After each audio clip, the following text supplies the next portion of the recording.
Il avait tout bâti pour fuir la mort. Des tours, des comptes, des contrats. Mais à 3h47 du matin, quand le téléphone sonna, le plus grand empire de Gabriel Delorme vacilla, à cause d'un enfant fiévreux et d'un fantôme qui n'était jamais vraiment parti. Dans un immense penthouse vitré au sommet de la tour Montcalm, l'obscurité régnait comme un mausolée. La ville de Paris scintillait en contrebas, mais aucune lumière n'éclairait le cœur figé de Gabriel Delorme. Le verre de whisky sur la table basse n'avait pas bougé depuis la veille. À côté, un cadre photo retournait. Une image qu'il refusait de regarder depuis 4 ans. Élise, son rire, sa voix, son absence. Le téléphone vibra. Une sonnerie discrète, mais chaque vibration martelait sa poitrine comme un compte à rebours. Il décrocha. La voix du médecin était urgente, mais maîtrisée. Monsieur Delorme, c'est le docteur Clavel. Votre fils Léo présente une forte poussée inflammatoire. Il faut l'amener à l'hôpital Necker immédiatement. Un silence, puis un seul mot. Compris. Il raccrocha. Le whisky resta intact. Il se leva sans un mot, comme un automate bien programmé. Dans le couloir, chaque pas résonnait sur le marbre froid. La porte de la chambre de Léo s'ouvrit sans bruit. Des étoiles phosphorescentes parsemaient le plafond. Le garçon, 10 ans, petit corps fragile mais regard immense, transpirait légèrement. Pourtant, il sourit. « On va à l'hôpital, hein? J'ai rêvé que maman me disait d'y aller. » Gabriel se figea. Léo parlait rarement de sa mère, encore moins dans ces termes. « Oui, on y va. » Il le prit dans ses bras. Le poids n'était plus celui d'un enfant en pleine santé. C'était le poids d'un combat invisible, lent mais cruel. Dans l'ascenseur privé, leurs reflets se mêlaient dans la glace. Un homme glacé, un enfant brûlant de fièvre. Gabriel fixait son double. Il ne voyait qu'un survivant vide dans un costume hors de prix. Un mot se forma dans son esprit, contre sa volonté. Élise. Il détourna les yeux. Le passé n'avait jamais été aussi proche. L'hôpital Necker, 4h36 du matin. La ville était encore assoupie, mais le balai silencieux des urgences ne dormait jamais. Gabriel descendit du 4x4 noir, Léo dans ses bras, plus léger que jamais. Les portes coulissantes s'ouvrirent dans un souffle métallique. Une odeur de désinfectant et de souvenirs le frappa de plein fouet. Ce lieu, il l'avait juré comme une malédiction. C'était ici qu'Élise avait rendu son dernier souffle. Mais il n'eut pas le temps de s'enfoncer dans ce passé. Une infirmière s'approcha en courant. Blouse blanche, silhouette rapide, carnet en main. Lorsqu'elle leva les yeux vers Gabriel, tout s'arrêta, Clara Morel. Le monde sembla basculer d'un demi-degré. Le néon au plafond grésilla, et dans ce moment suspendu, elle croisa lui, et le temps se figea. Clara resta pétrifiée. Son regard se fixa sur Gabriel avec une intensité presque douloureuse. Une larme silencieuse s'échappa de l'œil gauche, involontaire, comme un souvenir incontrôlable. Gabriel, lui, eut un choc électrique dans le ventre. Il ne comprenait pas pourquoi, mais il connaissait ce regard, cette douleur muette, ce chaos derrière les yeux. Mon fils, urgence immunitaire. Il a fait une rechute. Clara reprit ses gestes professionnels, mais son regard, lui, ne s'éloignait pas. Elle prit Léo avec une douceur qui déchira Gabriel, comme si elle le connaissait déjà, comme si elle l'aimait déjà. Elle fit signe à l'équipe de nuit. Un médecin arriva, prit le relais. Elle guida Gabriel vers la salle d'attente, une main sur son bras. Un simple contact qui envoya une onde étrange jusque dans ses côtes. Là, seul dans le couloir, Gabriel resta debout, incapable de s'asseoir. Les lumières blafardes, les murs beiges, les cris lointains, tout lui revint. Élise, étendue là, dans une chambre. Lui, impuissant. Exactement comme aujourd'hui. Il porta une main à son front. Il transpirait, pas à cause de la chaleur, à cause d'elle, cette infirmière. Clara Morel, un nom qu'il allait bientôt comprendre et qu'il n'oublierait jamais. Le docteur Meunier entra discrètement. Grand, cheveux gris, regard doux mais ferme. Il connaissait Gabriel depuis 15 ans. Il avait vu mourir Élise. Il avait vu naître Léo. Il savait. « Je l'ai vu », murmura Gabriel sans lever les yeux. « Clara, je ne peux pas. Je dois sortir d'ici. Je suis revenu, mais je ne peux pas faire plus. Je reste à l'extérieur. Je paierai tout, mais je ne veux pas revivre ça. » Meunier s'approcha. « Tu fuis, Gabriel. Tu refuses de revivre ta douleur. Mais ce n'est pas elle que tu fuis. C'est toi. » Gabriel se leva d'un coup. Il tourna le dos au médecin. Il regardait à travers la vitre, fixant la silhouette de son fils branché à une perfusion. Tu crois que je ne me suis pas relevé? Tu crois que je n'ai pas tenu bon pour lui? Tu as tenu debout, oui, mais tu ne t'es jamais relevé. Gabriel serra les poings. Tu veux que je fasse quoi? Que je laisse cette femme me bousiller la tête avec un regard qui me renvoie à chaque souffle ce que j'ai perdu? Meunier le fixa longuement. Je veux que tu acceptes ce que tu n'as jamais osé regarder en face. Il sortit de la poche intérieure de sa veste une vieille photo pliée. Il la tendit. Gabriel hésita. Il prit la photo. Deux jeunes femmes, bras dessus, bras dessous, sourire éclatant. Élise, plus jeune. Et à ses côtés, Clara. Elle a toujours été là dans l'ombre, mais aujourd'hui, c'est elle qui pourrait t'aider à retrouver la lumière. Gabriel resta figé. Les fondations de sa forteresse intérieure commençaient à craquer. Et la vérité, impitoyable, s'infiltrait par les fissures. Le lendemain matin, le soleil filtrant à peine à travers les stores de la chambre d'hôpital, Gabriel s'assit silencieusement près du lit de Léo. Il n'avait pas dormi. Pas vraiment. Il regardait son fils branché à une perfusion, respirant lentement. Puis la porte s'ouvrit.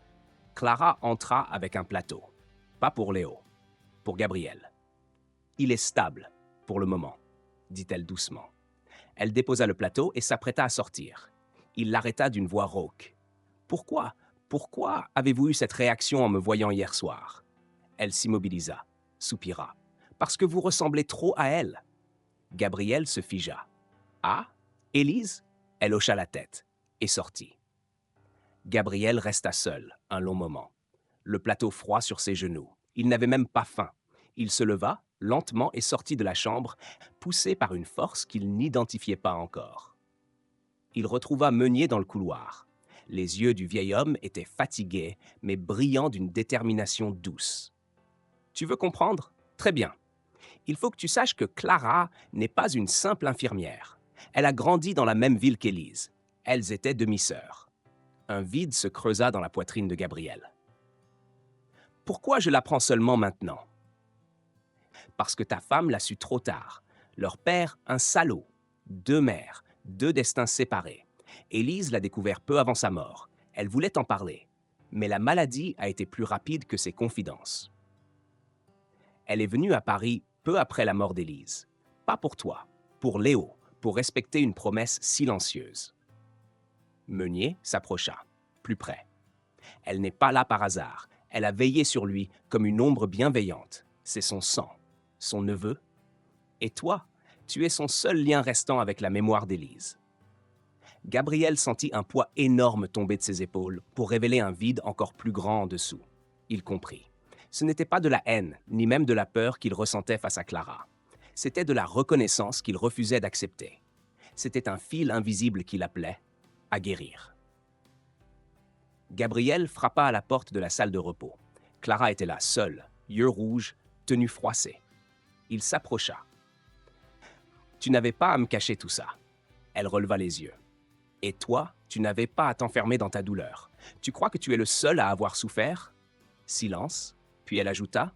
« J'ai vu Élise mourir. Je l'ai veillée avec Meunier. Elle m'a parlé de toi. Elle m'a demandé de veiller sur Léo. C'est ce que je fais depuis 2 ans. » Gabriel sentit la vérité le percuter. Ce qu'il croyait être un hasard était une mission d'amour. Il la regarda, vraiment. Il vit la douleur, la force, la bonté. Une femme qu'il n'avait jamais voulu voir, par peur d'ouvrir à nouveau son cœur. Tu as veillé sur lui, comme une sœur, comme une tante, comme une promesse. Clara hocha la tête. Et je veillerai jusqu'au bout. Gabriel s'assit sur une chaise en face d'elle, pour la première fois sans costume ni masque. Il osa une question. Tu lui ressembles à Élise. Par les yeux. Mais il y a autre chose. Une force, une rage tranquille. Clara détourna le regard, sourit à peine. Elle était la lumière. Moi, je suis l'ombre. Mais les deux venaient de la même blessure. Un silence lourd. Tu ne te demandes pas pourquoi j'ai accepté ce poste à Necker. Pourquoi j'ai refusé d'aller à l'étranger alors que j'avais reçu des offres. Je voulais veiller sur Léo et sur toi, parce qu'elle n'avait pas eu le temps de le faire. Parce qu'elle voulait que tu sois aimé, même dans ta chute. Gabriel ferma les yeux, un frisson, une larme. Tu m'as ramené ici, Clara. là où tout s'est arrêté, et là où, peut-être, tout peut recommencer. Les jours passèrent.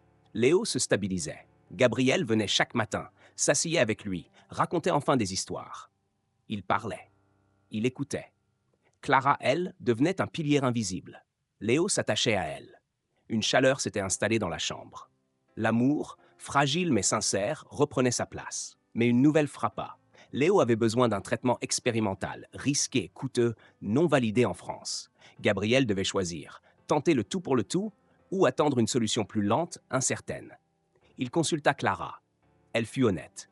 Il y a un risque, mais c'est peut-être ta seule chance. Et la sienne.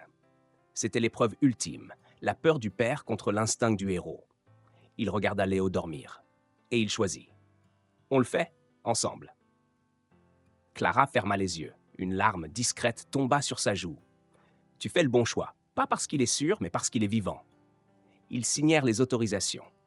La nuit suivante fut longue. Léo sombra dans des crises de fièvre violentes, des tremblements qui réveillèrent les fantômes de Gabriel. Il revivait à chaque spasme la lente agonie d'Élise. Mais Clara était là, assise, présente, vigilante.